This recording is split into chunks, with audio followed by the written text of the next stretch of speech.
Mechanic Dan here for Runyon Surface Prep, and today we're going to be talking about the CPS 320 wiring system. It's a pretty relatively simple system if you know how all the items work within it, and that's what we're going to talk about today. One of the good things is the upgrade on the wiring system. The old system pre-2018 has the old flat plug. If this looks familiar, it's because it is. This is what's on your truck, your trailer. They've been using this plug for years. Well, luckily, don't have to worry about that anymore.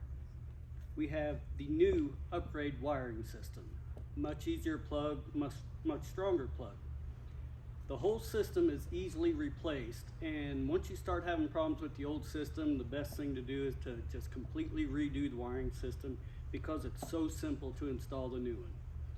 The new system comes with the complete wiring harness from your control panel down to the engine. Once you get to the engine, we have the complete wiring harness from that plug to all your parts and accessories that take electrical use on the engine, such as the emission box. This is really important to make sure your emission box is working right. You'll have all kinds of problems if you don't. Another thing, oil sending unit. Oftentimes people think the oil sending unit's bad. You just need to put oil in it. Just be sure and watch that. Another system you gotta watch out for is the e-stop and the push button. Luckily, they've upgraded a little bit. They used to try to jam 5 wires into one little contactor previously. Now they've actually put a terminal block in to where you only have to put the 2 wires in. It's a lot easier to hook up.